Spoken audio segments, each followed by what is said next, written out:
Hello, everyone, and good afternoon, and welcome to our webinar today. Next slide, please.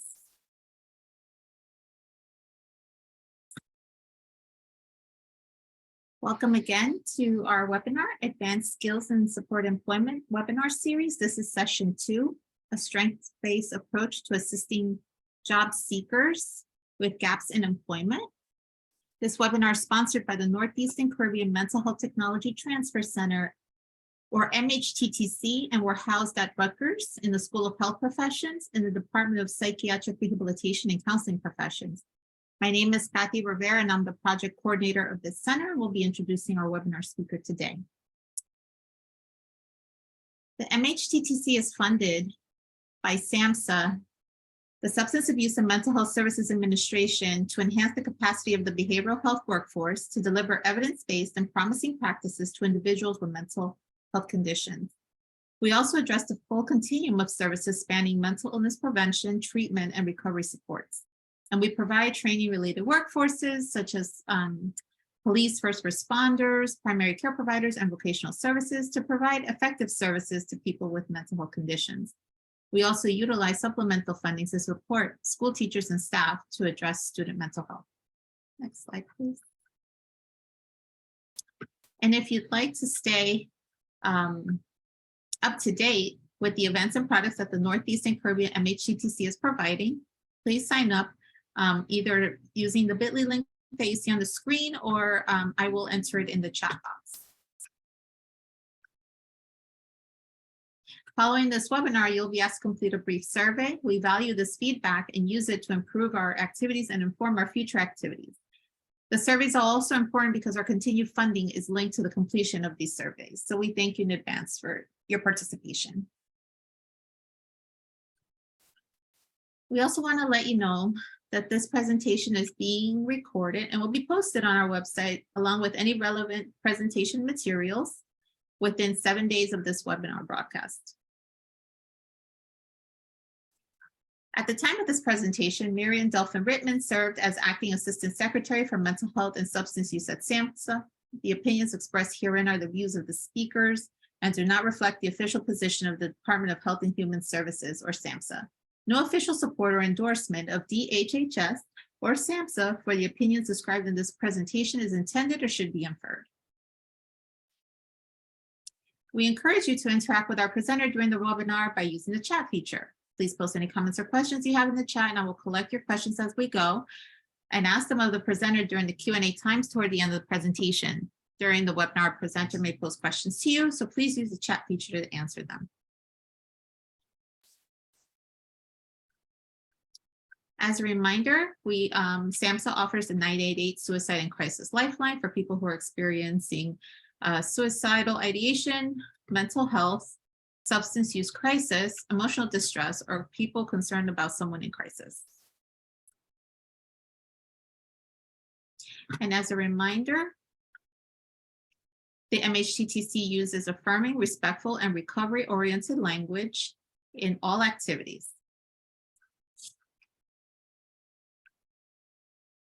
Now let's begin our webinar. We have with us Joni Dolce. Joni is an assistant professor in the Department of Psychiatric Rehabilitation and Counseling Professions at the Rutgers School of Health Professions. Joni has several years of experience working in behavioral healthcare settings, namely supported employment. And Joni teaches courses in the department's undergraduate program, as well as provides training and technical assistance to behavioral healthcare providers. Her research interests include staff training and employment services, and she presents nationally on the topic of employment services and is listed as a Society of Human Resource Management recommended speaker on the topic of creating workplaces that support mental health. Again, I want to welcome everyone to our webinar today, and I will turn it over to Joni. Thank you so much, Kati. Welcome, everyone. So we're going to get right into it. We have our topic today is addressing work gaps and using strengths-based approaches to doing that, assisting individuals that you're working with in all aspects of their job search, including the application, interviewing, resume writing, and how to assist individuals in, as you can see here, with our objectives, describing various responses when addressing work history gaps, looking at strategies and identifying what resources are available to assist job seekers in describing gaps in their work history, as well as reviewing different tools to assist job seekers in completing applications and resumes to best explain gaps in employment. So we're going to get started with a question, and you can use your chat to respond or unmute your mic. What are some common reasons people have gaps in employment?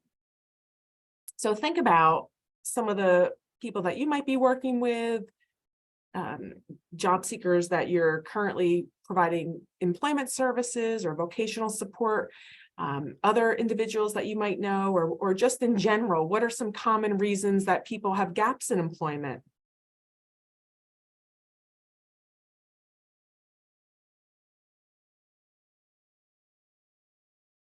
Okay, Kati, are there some responses coming in?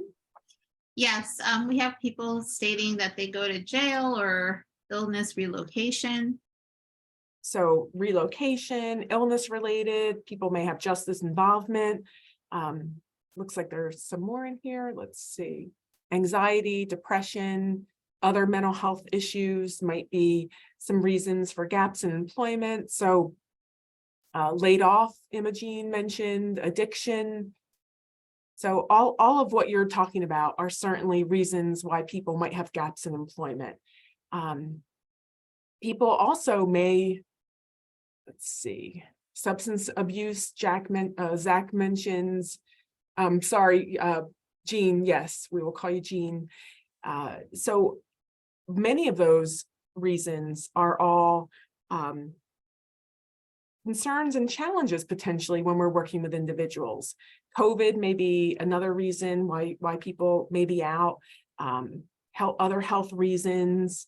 Some people may be working kind of, entrepreneurial type work, like the Uber or other types of gig economy positions that might take them out of the traditional workforce. So there may be lots of reasons. And we're going to talk today about how we can assist individuals in using a strengths-based approach. Thank you, Jean. Employer moved company out of the state. Yes. So sometimes it's involuntary. The employer moves and maybe they downsize, maybe the recession, maybe you're terminated. And then there are also voluntary reasons why people may have gaps in their employment. Maybe the person took a leave. Maybe the person went back to school. Maybe the person needed to care for a family member or take care of their own health issues. So we're going to keep in mind some of these common reasons that people have gaps in employment as we begin to discuss how we can assist people in addressing those gaps and uncovering what people's strengths are, what people's skills are, so that we can help people really shine when it comes to their resume and cover letter and other application materials. So just to provide a brief background on strengths-based approaches, psychiatric rehabilitation, many other counseling, counseling approaches work within a strengths-based approach, are based on strengths-based approach, really focusing on what someone's skills and strengths are compared to approaches that might look more at deficits and what the person can't do. There's research out there throughout the psychiatric field, the rehabilitation field, that when people attain jobs that are consistent with their strengths and skills, they tend to be more successful, they're more satisfied in that job. So think about, you can use chat, how is using a strengths-based approach, really focusing on what the person is good at, really helping the person see what their skills are, uncover maybe skills and strengths that the person may not be aware of. How is using this strengths-based approach useful when you're assisting someone in addressing gaps in employment? We're kind of narrowly focusing on using the strengths-based approach to really help someone describe gaps in employment, gaps due to many of the reasons you just mentioned,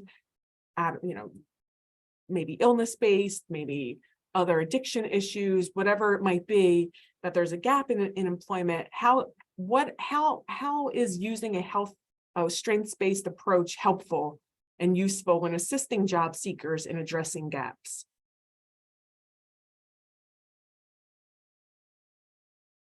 You can use the chat or unmute.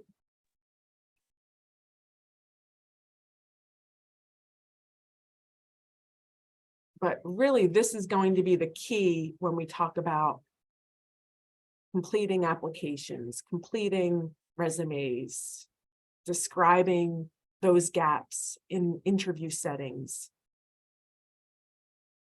Okay, it looks like there might be someone in the chat, Kati.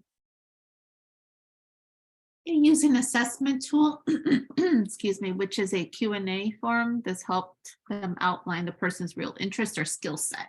Yeah, so using some sort of semi-structured interview or assessment tool to really help identify and help the person identify what some of their skills and strengths might be. Anything else in the chat? Not at this time. Okay. And then we also want to be thinking about how can we help people kind of set up this mindset of strengths versus deficit perspective. What can we do as providers to help encourage a strengths-based perspective, encourage individuals to look more at their own recovery compared to looking at their illness and deficit. So, you can use the chat to think about that, or you can just kind of think about that as we're getting into the discussion this afternoon. How can we encourage a strengths-based perspective versus a deficit perspective? Looks like there might be something there in the chat. Oops. They're stating, listen closely when participants is describing or retelling their work history. Yes. Their body language, that helps. Absolutely. So listening closely, so really hearing what the person is saying, reflecting back what those strengths are, so the person hears what those strengths are, that they've just described to you. They're able to hear that back when you reflect it. So, today we're not really focusing on those counseling techniques, but really think about and consider how you're approaching those gaps with people, or how you're approaching the work history, and really kind of force yourselves to really also embody that strengths-based perspective and that optimism, and come in with that, belief, and that, this can happen, this is possible, work is positive. So just to kind of lay some context out, a colleague and I conducted a focus group research project some years ago. In 2019, we published this with human resource professionals. We met with human resource professionals from our area, asked some really pointed questions about what their views were regarding hiring and employing individuals with mental health conditions, particularly around the hiring. And we were asked, what are some of your views? What are your thoughts? And many of one theme that developed from these focus groups was this idea of kind of around job seeking skills, and really explaining gaps or jumps in the resume or in the application, and coming in with this confidence of really having almost like a script, or really, very much describing what you've been doing during that time. So the focus group participants, and the theme that came out was around this kind of job seeking skills category. Applications should be complete, include reasons for leaving jobs, the applications shouldn't just be left blank. You know, this group of human resource professionals that we met with were really kind of very much in alignment with one another and in agreement that applications should describe and should include reasons for leaving. So we're going to get to what some of those reasons might look like and how you may be able to assist job seekers in wording some of those reasons for leaving. But our group of HR professionals said things like, you want to explain gaps or jumps, maybe describe it as personal reasons or needed some personal time off. I'm reading kind of quotes from that project. Had healthcare issues, stay away from negative words. They had mentioned stay away from words like unable to or can't, or, you know, really words that have a negative connotation. So that's kind of where this developed with emphasizing the strengths and skills versus a deficit from our research project with human resource professionals. Again, another theme that came out of the project, emphasizing positive traits, coming into the interview with confidence. These were all qualities and characteristics that the human resource professionals all agreed that benefited the job seeker. And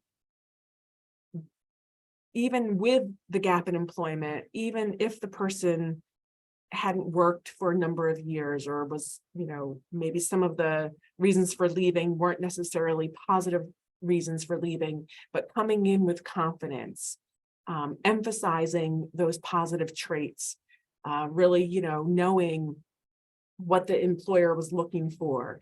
And if the person got along well with others, got along well with supervisors, coworkers, had good customer service skills, good attendance,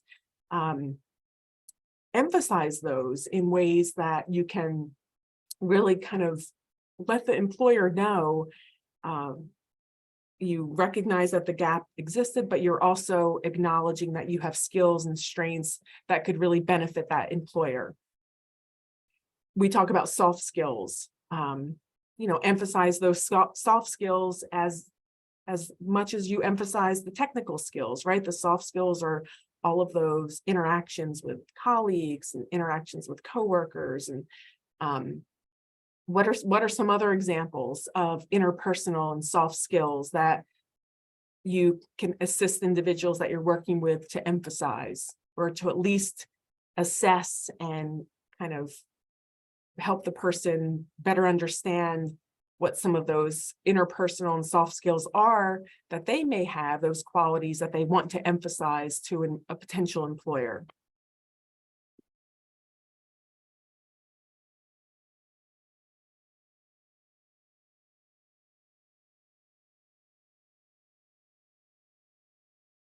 I'll leave a couple seconds more to write in the chat. If not, we'll move on. But right from the study, emphasizing those positive traits. So really helping to work with someone to unearth what those might be. Some ways that you can find that out are through discussions, maybe some assessments that people have mentioned in the chat a little bit earlier, talking about past jobs, what the person was good at, what they felt confident doing. Kathy, it looks like there might be something there in the chat. Jean says soft skills could be the ability to sell yourself. Yes, absolutely. Looks like other people had written in the chat, listen closely when a participant is telling their work history, language, small talk is a plus. Yep. So even just demonstrating in the interview that you're able to make small talk, that you're able to make eye contact and, exude some level of confidence, that's also something that's positive to the employer. So we're going to kind of pivot a bit. Employers will ask, right? So we want to help prepare individuals as much as we can. What for these types of questions, I just listed a few up here. I noticed that you have no work history between October of 2019 to the present. Can you explain that gap? What have you been doing since you were last employed? You have many gaps in your work history. Can you further explain? There might be other questions that employers ask around gaps too. Why were you fired? Can you tell me about some of the reasons why you left your jobs? The key to this is really to help someone prepare some honest, open responses to this, but also honest and open responses that are going to emphasize those positive traits, right? So we already know that human resource professionals and other employers really want you to come in with confidence. So think about, in your role, what have you done to prepare job seekers for these types of questions that employers might ask? What are some ways that you've helped prepare job seekers, that you've worked with individuals, maybe in group settings or individually, to prepare for some of these questions?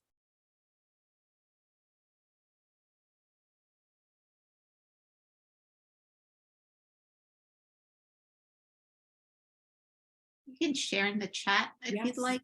Thank you. So think about, what have you done to prepare job seekers for these types of questions that employers may ask? Or are there other questions that you can think of that employers have asked and job seekers you were working with were kind of stumped and unsure how to answer?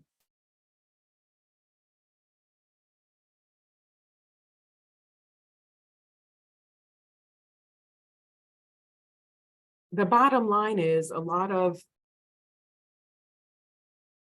what I've read and our interactions with the HR community and other business representatives is really an honesty and an openness, but if, again, balanced with not saying too much that the person is the employer is going to see that person in such a negative light. So, for example, disclosing intimate details about a specific diagnosis might be unnecessary and may also be presented to an employer who may not be familiar with what that is, may not understand mental health conditions. So you may want to work with the person to really identify how to best describe that. Kati, it looks like there might be something there in the chat. Okay, it looks like, Yes, yep. the participants are in an excellent position due to recent COVID outbreak. They tell them to mention the disarray that this pandemic has created for job connection. Yeah, Jean, that's a great way to connect kind of this universal obstacle that many people are currently encountering, right? So COVID has affected everyone, and maybe that this kind of universal discussion of the disruption around employment and other concerns is something that employers, interviewers are going to be able to relate to, have some empathy around, right? Anything else in the chat, Kati? Explain to the employer why now is a good time to return to work and end with a positive from what can be seen from the negative. Yes, I love that, Todd. Can you provide an example of what that might look like? So ending with a positive from what can be seen as a negative. I think that's really important, and it'd be helpful to hear if you want to unmute your mic or let Kati know she can unmute your mic. Maybe an example that you could provide, or just elaborate on what you're saying.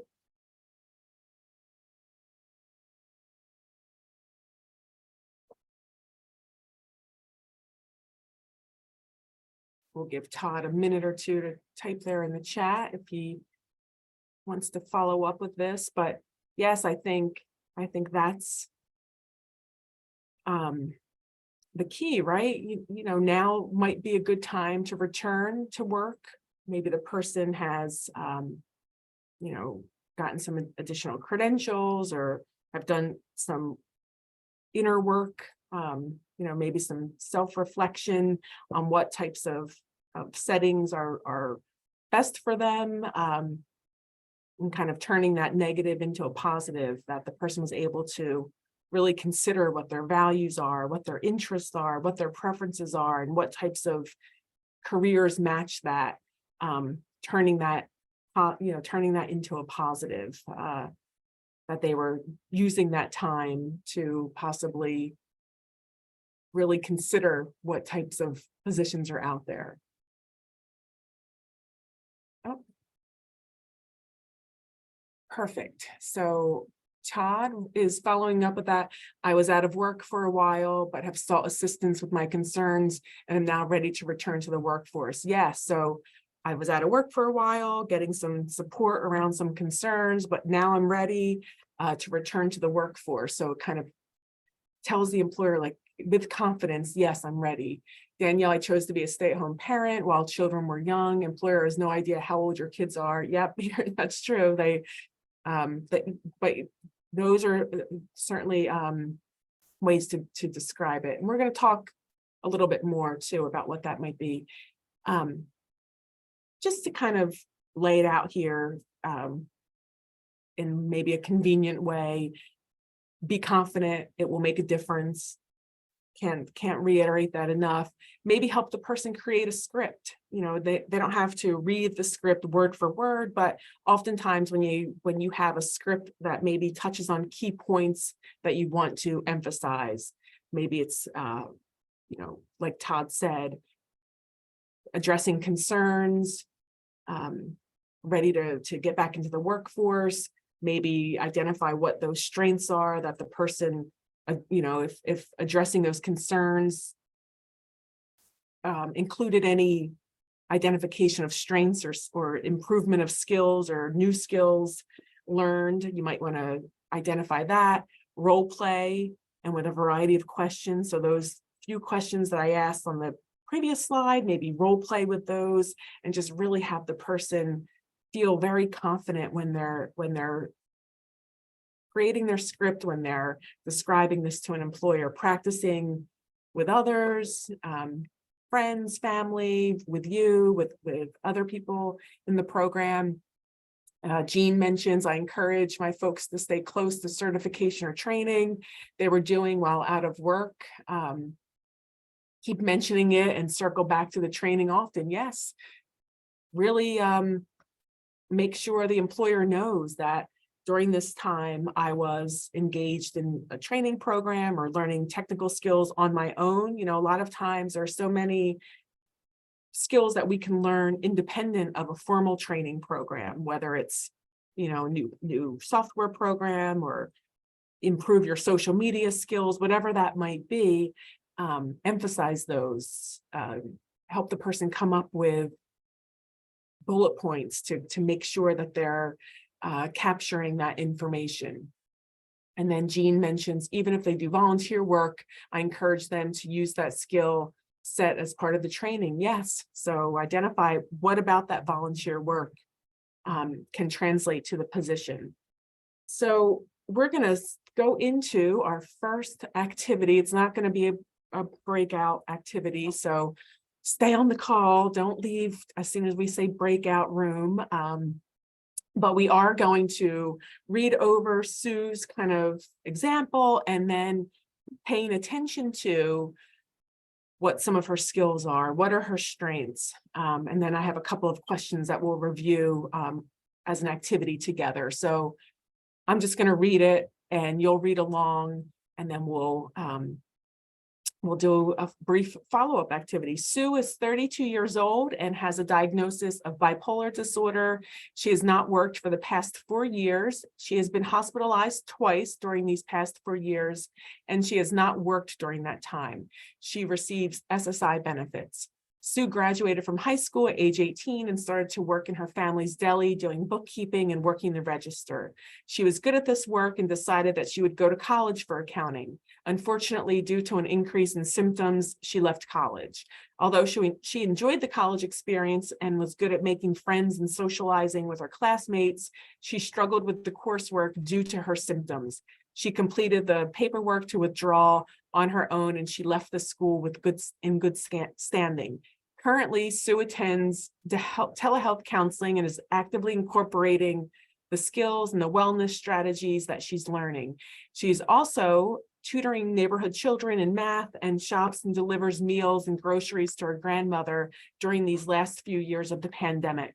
She's considering going back to work. Her family fully supports her decision to return to work. So here's what we're going to talk about. So you're assisting Sue in preparing for her job search. You're assisting her in updating her resume, completing applications, preparing for interviews. What are Sue's strengths and skills? So you can use the chat or unmute your mic. And how would you gather this information from Sue? So we are looking at an example here. So you can see what some of Sue's strengths and skills are based on the example I provided. But how would you gather this information from Sue if you didn't have this example? So I'm going to go back to her example so you can identify what are some of her strengths and skills. And then also follow-up question, how would you gather this information from Sue? Someone in the chat stated Sue can reach out to parents of neighborhood kids she was tutoring, ask them to be a professional reference and list them as employers. Yes, yep, I think that's a great suggestion. She could reach out to parents of neighborhood kids that she was tutoring, ask them to be a professional reference, list them as employers. So that's certainly a way to fill that time on her resume that she may not have been working. What are some of her skills and strengths? Because remember,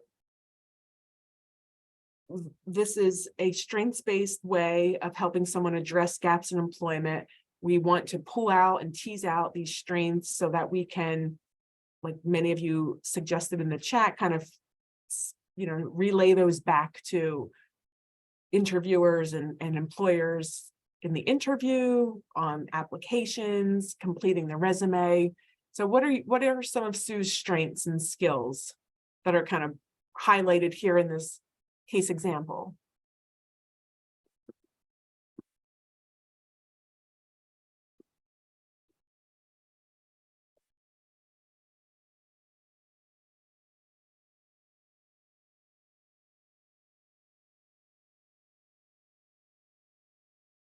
Oh, Jean, I like that idea. So Jean said she would do a blank template resume and brainstorm with her. So kind of sit with her and brainstorm different jobs and maybe even talk about what Sue liked, what she didn't like, what she felt she was good at, what are some things in the job that she would get complimented on by her colleagues or supervisor, that she may not even be thinking are skills or strengths, but as you engage in that discussion, it might come out. So think about Sue and identify what are some of her skills and strengths.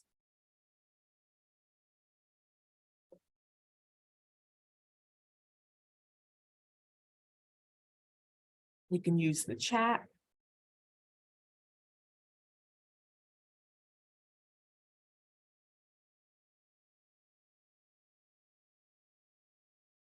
Jean mentions, once I get other information, I would point out her strengths and then point out learning job tools and skills she acquired while she was being out of work.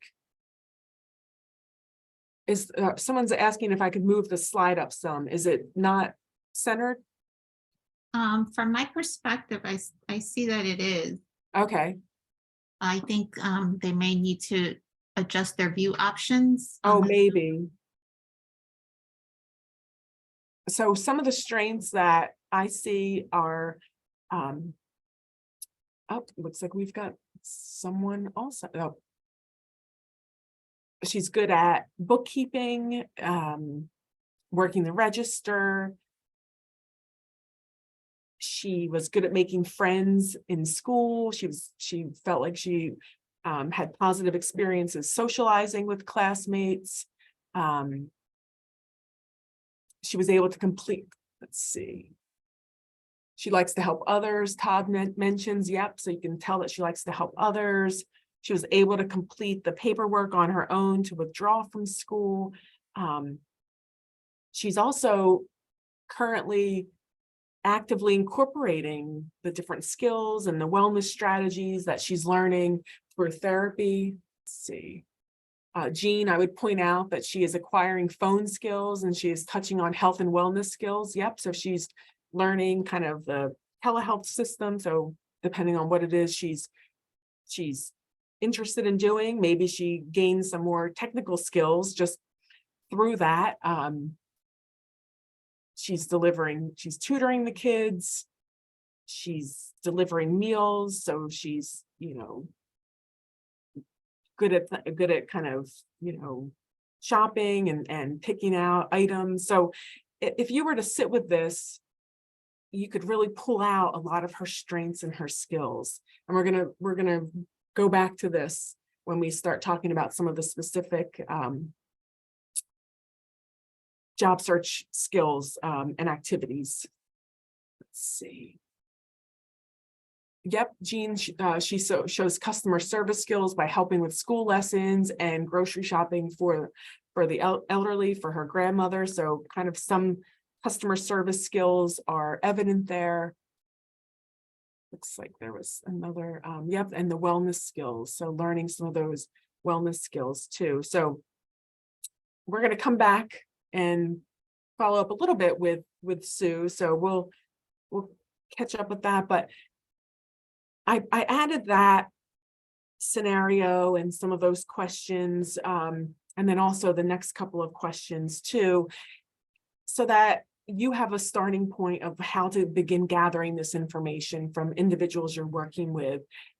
So with Sue, Jean mentioned, sitting with her, maybe having a blank template of a resume and trying to elicit information through looking at past jobs and creating a resume. Jean just mentioned, I would suggest medical assistance or front desk employment in a medical agency just based on these skills. So Jean, it sounds like you are already kind of beginning to think about job matches, which is great. But when you're working with job seekers, think about really like kind of brainstorming around what are some of the things that you were doing when unemployed that can be listed on the resume or application. What was Sue doing during this time? So we saw that Sue was doing shopping for a grandmom, delivering the groceries, tutoring. What else was Sue doing during her time of unemployment?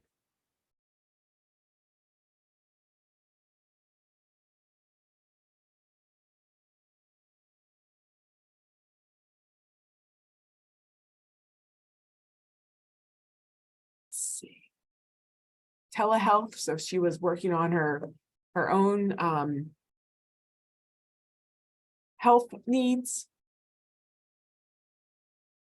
So here are some possible responses. Here are some kind of prompts, or just to kind of get you thinking of possible responses. Maybe someone was volunteering. So if we think about what Sue was doing and how we might be able to translate that to an application or a resume, a lot of what she was doing was maybe that volunteer work with her grandmother can be captured somehow. Certainly the work that she did at her family's deli can be captured, right?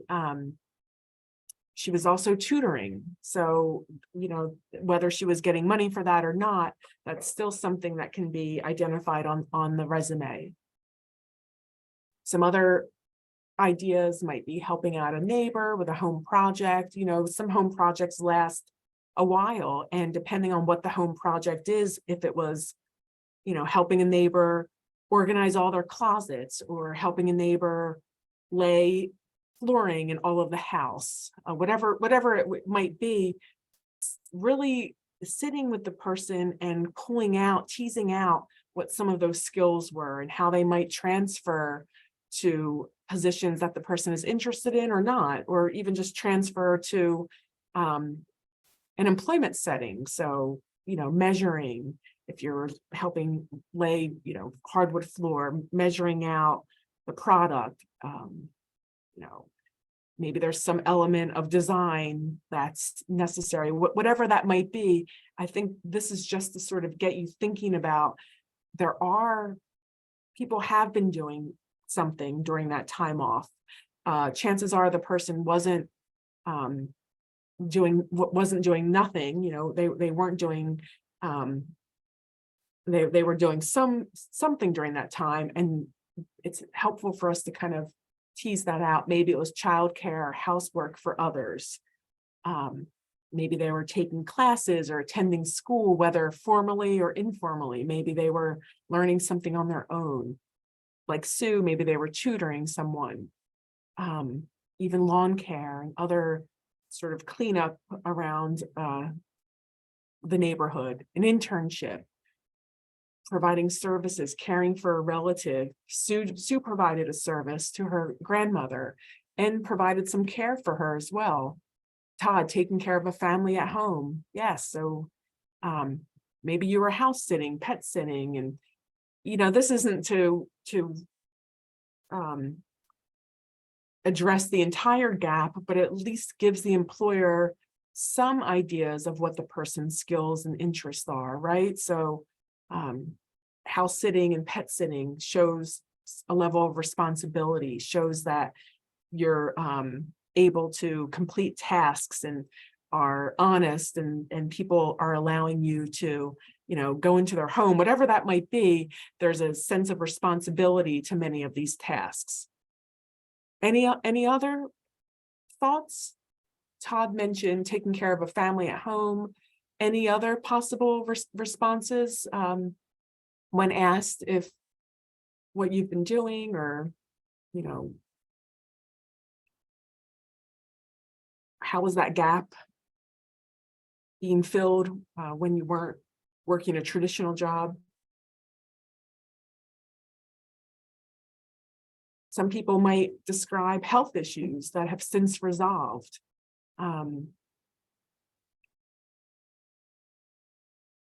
Stay-at-home parent was mentioned. I took some time off for personal growth. Self-education, yes. I felt the need for continued education so I could be the best that I could be. I stepped away to work on my own personal growth and development. Working with individuals, really helping the person find how they best want to describe what was going on in an honest manner, but in a positive way.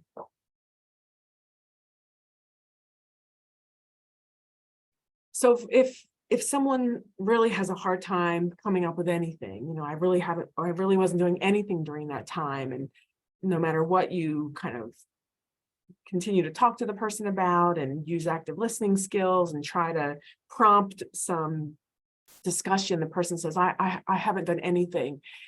Encourage the person to begin maybe thinking about what they could do now to fill in the gap, to begin filling in that gap. Maybe it's a free course. Maybe it's, taking advantage of the job market and some of the jobs that might be pretty easy to get right now. Even if it's not an ideal job, maybe it could lead to something better, or at least get the person out there in the workforce thinking about ways that they can begin filling up that gap. Could give them some bargaining power, I guess. Maybe training or school, or maybe the gig economy, right? Maybe selling on eBay or driving for Uber, whatever the person's interests are. But encourage the person to think about what they could be doing now to begin filling in those gaps.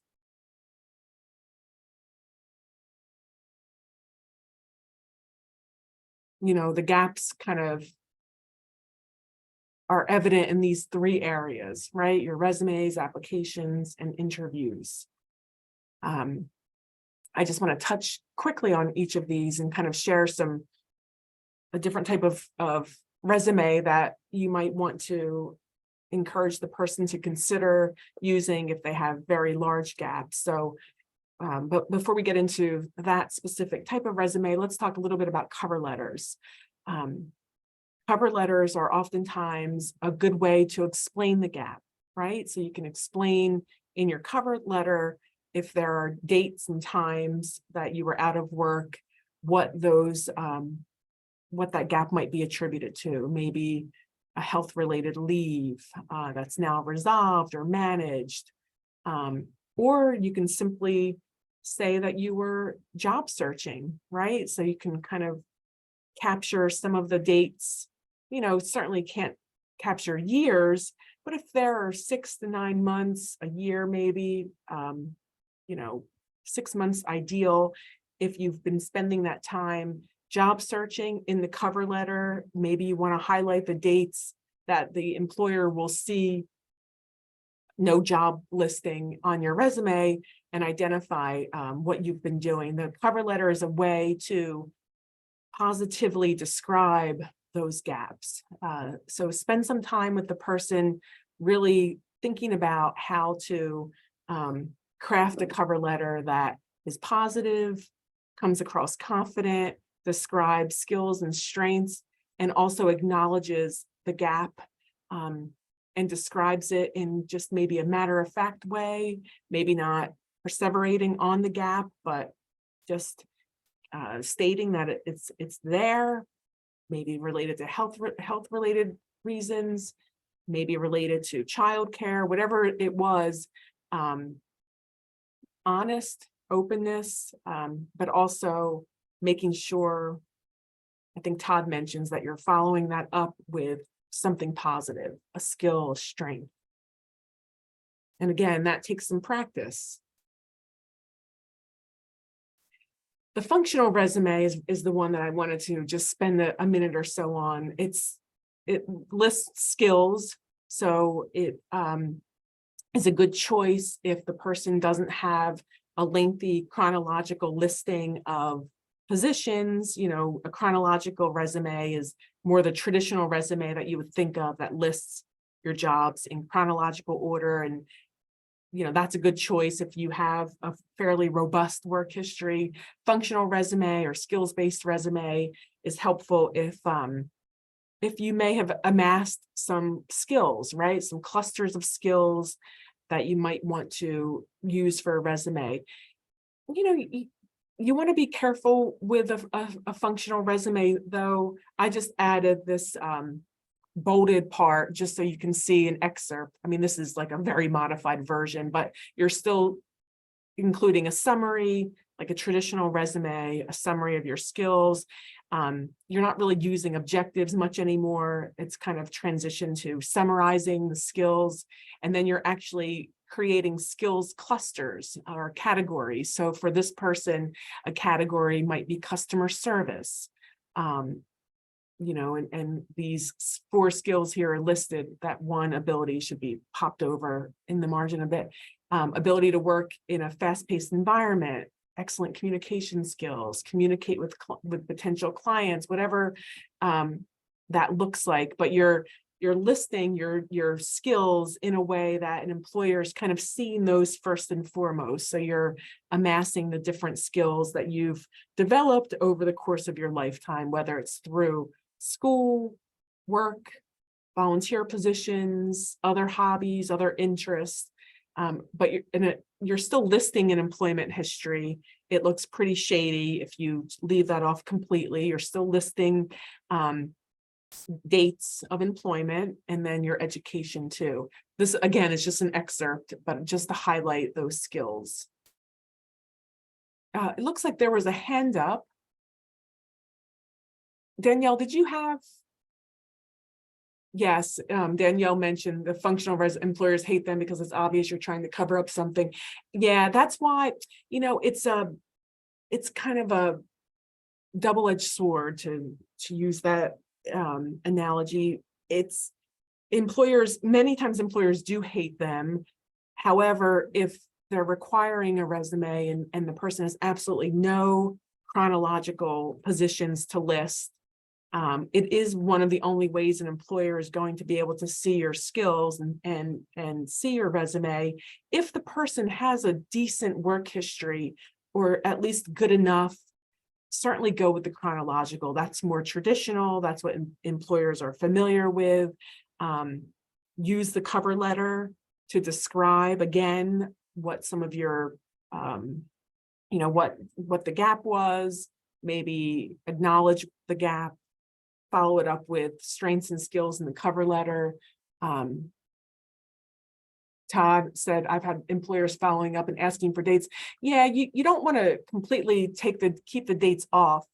And that's certainly not what I'm suggesting as an example for this functional resume. You want to keep the dates, but you're listing the skills first. And then you're still listing your employment history, but you're listing the skills in a way that the employer sees those maybe first and foremost.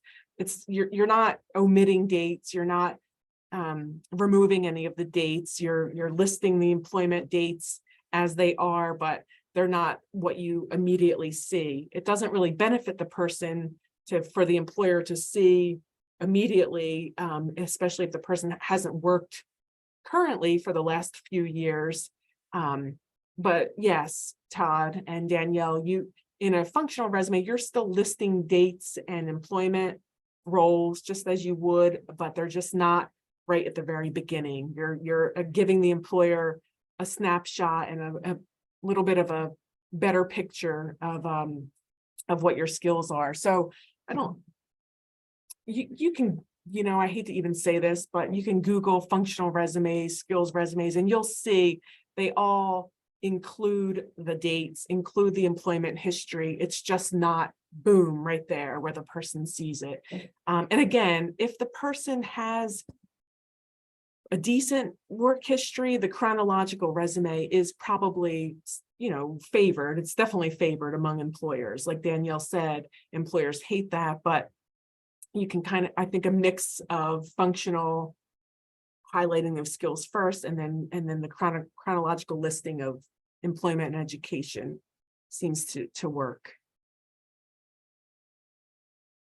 When you complete applications, kind of the same situation, practice, just as we would with interviews, practicing filling out applications, using sample applications with the person, practice filling out online applications.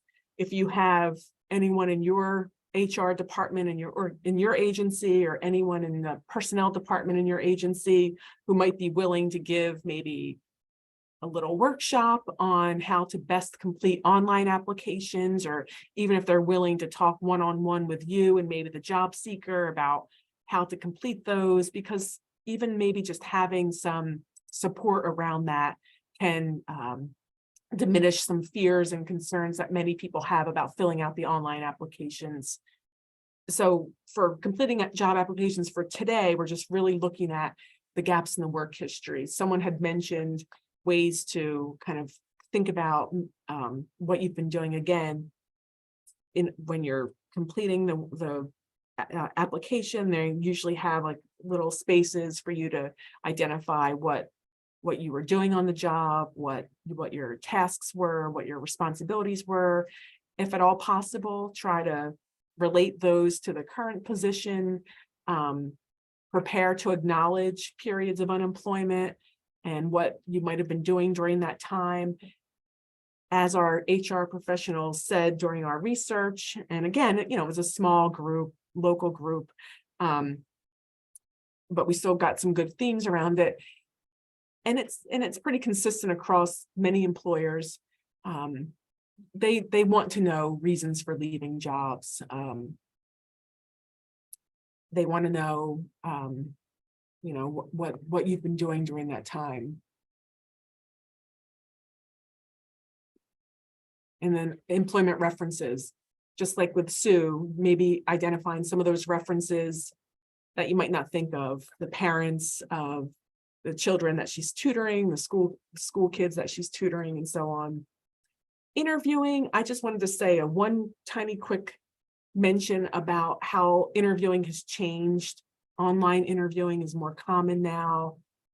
So helping someone practice virtual interviews, the common questions: tell us about yourself, why would we hire you?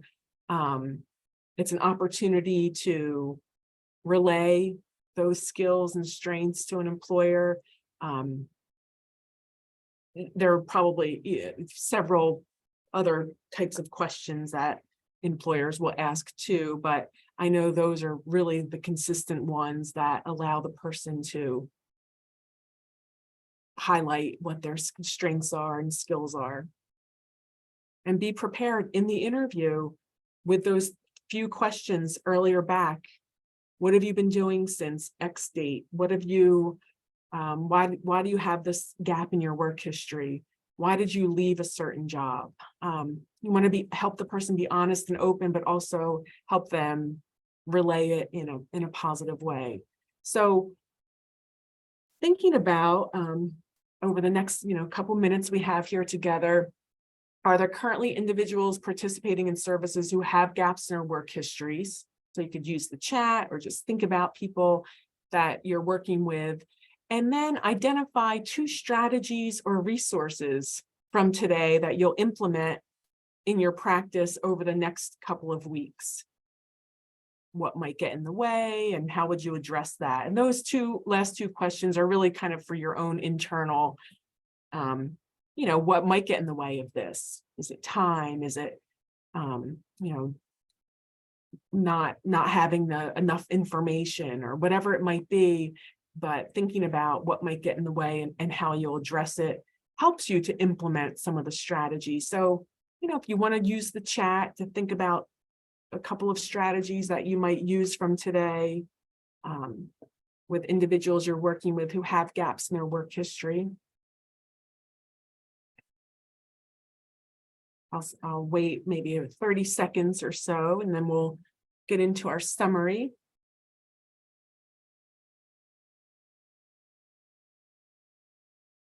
And that could be part of our summary as well.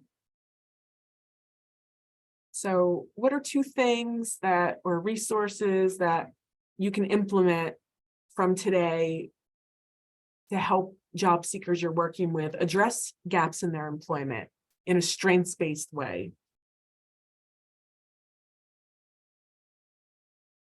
As you're thinking about that, I will summarize and ask if we have any questions. So we went through a pretty extensive review of strengths-based approaches, strengths-based counseling, how to incorporate a strengths-based approach, how to tease out some of those skills and strengths.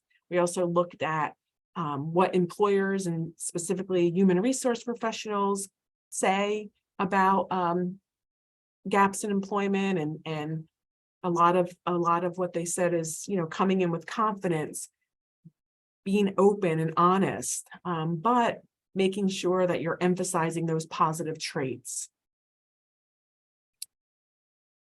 And before we move on, I think Kati put the survey in the chat, but we have a minute or so if there are any questions or comments.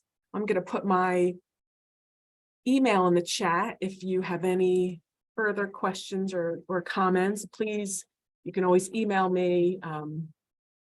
I'll put it here in the chat. And if you have any follow-up questions that maybe we didn't have time to get to, or you think of after today, please don't hesitate to ask. And our references. And then Kati put the GIPRA survey, which is our survey through SAMHSA, in the chat. And the QR code is here as well, so thank you. And then we also have a podcast channel that we'd encourage you to check out. You can access that through Spotify, Apple Music, or Podbean. It's toward wellness and recovery, and it's designed for professionals who are working in mental health to flourish in their work. And the recording, as Kati mentioned earlier, will be sent out along with the resources. And And the a certificate. certificate. Yes, A thank you, certificate Kati. of completion will be provided within 7 days. You'll receive a link to download your certificate. And again, you can follow us on our various social media channels using the handles that you see on your screen. And if you have any questions, please feel free to reach out to us. And again, we want to thank you, Joni. Thank you for this wonderful webinar. And if you have any questions, again, don't hesitate to reach out. And we hope you enjoy the rest of your day. Great. Thank you so much, Kati. Thank Thank you, you. everyone. Enjoy your day.